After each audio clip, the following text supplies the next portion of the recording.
Kajian hati. Masya Allah, tabarakallah. Kita langsung ke penanya selanjutnya. Kali ini ada bintang tamu kita, Teh Uci Sucita. Assalamualaikum warahmatullahi wabarakatuh. Waalaikumsalam warahmatullahi wabarakatuh. Salam kenal, saya Uci Sucita SPD, sarjana penyanyi dangdut Pak Ustadz. Saya ini sebagai penyanyi dangdut banyak sekali pengalaman di atas panggung ya.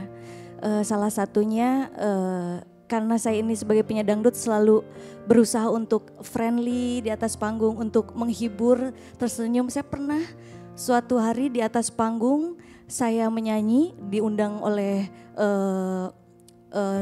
ada orang yang mengundang itu, jadi terbawa suasana, dianya kayak happy dengan suasana di panggung, akhirnya ada touching gitu.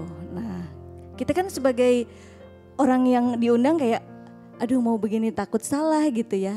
Tapi dia juga takut salah dan akhirnya videonya viral, pernah viral ya videonya.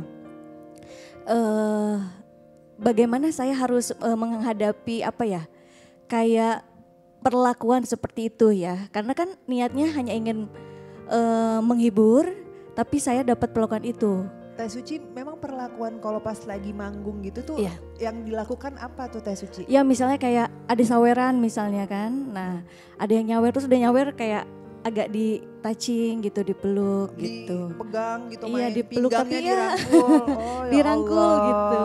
Saya udah mencoba kayak kasih kode gitu, belok sedikit. Nah pas tapi- dikasih kode mundur, Iya. mundur nggak Teh Uci? Oh enggak, tetap aja gitu kayak. Oh tetep ya. Ya Allah. Gitu. Terus kita kalau disawer ya gitu kan seneng ya Pak Ustadz, apalagi sawerannya lebih banyak gitu ya daripada fee-nya gitu. Jadi pengen tahu hukumnya itu seperti apa, padahal kan kita niatnya baik, bukan menjual apa sentuhan-sentuhan yang haram lah ya gitu. Aduh, Baik, Teh Uci Gimana punten, tuh? mohon maaf. Pernah nggak Teh Uci mikir gini? Kan jadi penyanyi dangdut tuh banyak resikonya. Ya. Disentuh sama orang, dipegang sama orang. Pernah nggak berpikir gini, kayaknya saya mau berhenti aja deh nyanyi dangdut gitu. Saya pernah. Tapi karena belum ada pendamping hidup gitu ya, jadi kayak saya butuh nafkah ekonomi gitu. Jadi gimana caranya bisa menghasilkan pekerjaan yang menurut saya kan halal ya. Tapi pernah nggak artinya gini, ini merenung lah ya, misalnya malam, Teh Uci tuh kayak mikir ya Allah, kenapa engkau ngasih aku hidup yang seperti ini gitu. Aku tuh pengen dapat rezeki sebenarnya, tapi kenapa jalannya harus seperti ini gitu. Pernah nggak minta sama Allah tunjukin jalan yang lebih baik ya Allah dari apa yang pernah aku dapatkan ini. Pernah banget. Aku sering ya kayak ngedoakan sampai sekarang kok kadang-kadang suka sedih juga kayak ya Allah, aku sampai kapan sih gitu ya harus kerja yang kita memamerkan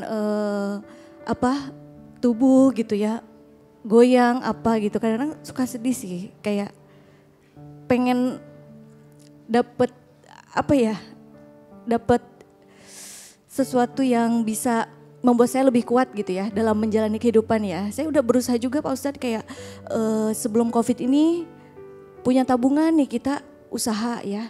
Supaya selain nyanyi aku bisa punya usaha lain nih, ada penghasilan lain. Tapi ternyata sudah mengeluarkan uang, ternyata COVID. Jadi kayak aduh ini cobaan apa lagi ya Allah, udah spend uang banyak ternyata uangnya malah habis gitu. Orang tua gimana? Pernah ngasih nasihat apa? Orang tua itu selalu support anaknya ya gitu. Walaupun pernah gitu dulu tuh pernah ada ceramah di masjid tuh yang bilang nyanyi itu haram katanya gitu ya.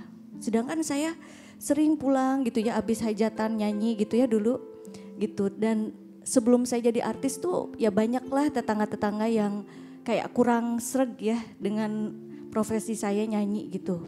Tapi setelah saya bisa menjadi artis nasional gitu, main sinetron, banyak menghasilkan pundi-pundi uang, semuanya tuh menghargai gitu, kayak menghargai lebih. Jadi seneng kayak welcome, oh ya bangga gitu dengan ini. Jadi kayak ini ujian atau kebahagiaan ya gitu. Bunda. Di dalam memutuskan satu perkara terkait dengan rezeki yang harus kita perhatikan tuh ada 3. Jadi kalau urusan rezeki itu ada 3 yang perlu kita perhatikan. 1, sumbernya. 2, cara mendapatkannya. Dan yang ketiga, cara membelanjakannya. 1, sumbernya. Dari mana sumbernya? Misalnya pekerjaannya halal atau haram. Mohon maaf, mencuri halal atau haram? Korupsi halal atau haram? Mengambil hak orang lain halal atau haram? Jelas, yang halal jelas halal, yang haram jelas haram, yang tengah-tengahnya namanya syubhat. Maka perintah agama, kalau kamu ragu dengan apa yang kamu ingin ambil, tinggalkan. Karena biasanya keraguan itu mendekatkan pada yang haram. Kalau ditanya, kan ada orang yang memang bakatnya nyanyi gitu ya. Ada orang yang bakatnya bermusik. Kalau Hilman ingin memberikan pandangan di tengah-tengah. Selama apa yang kita hadirkan itu memberikan pengaruh yang baik bagi orang lain, silahkan. Karena mohon maaf ada juga yang jadi tambah baik dengan lantunan sholawat, ada tidak? Ada orang yang mungkin jadi lebih lembut hatinya karena dendangan-dendangan yang memang membawa kebaikan dan tidak melalaikan kepada kemaksiatan. Kalau saya di situ pendapatnya. Karena hukum sesuatu itu belum ada hukumnya sebelum kita tentukan untuk apanya. Contoh, pisau apa hukumnya? Enggak ada hukumnya. Baru berlaku hukum tergantung penggunaannya. Betul tidak? Pisau dipakai bunuh orang, hukumnya apa? Haram. Pisau dipakai buat ngiris bawang, hukumnya apa? Halal. Jadi sesuatu itu baru berlaku hukumnya tergantung penggunaannya. Sekarang ada Teh Uci, bisa nyanyi, suaranya bagus. Kalau dengan suara beliau membuat orang jadi tambah baik. Ada rezeki yang beliau dapatkan, menurut Ama sah-sah saja. Tapi mungkin ada pada bab-bab yang tadi tuh. Sentuhan sama lawan jenisnya. Betul? Harus menunjukkan lekuk tubuhnya. Ini terus gimana Mungkin kostumnya harus agak diganti. Mungkin. Jadi memang yang dihadirkan teh kualitas suaranya. Betul? Selama tidak ada pilihan pekerjaan lain. Kan beliau juga sudah berusaha ya teh ya. Sudah berusaha bisnis, sudah berusaha usaha. Cuman belum ketemu rezekinya. Ya gak apa-apa berproses. Makanya ada ulama yang bilang gini. Kalau kamu berada pada suatu pekerjaan. Yang kamu tahu pekerjaan itu gak baik. Tapi kamu belum punya pilihan untuk mendapatkan pekerjaan baru. Tetap bertahan di situ, tapi benci pekerjaan itu dan cepat bikin waktu agar kamu segera keluar dari pekerjaan itu. Jadi berada di situ bukan karena nyaman, tapi karena tertekan. Sama kayak Bunda datang ke sebuah hutan, kelaparan, gak ada makanan lain di situ, hanya ada yang haram di situ. Sebut saja, misal makan babi, hanya ada di situ, boleh nggak dimakan? Boleh sampai kapan?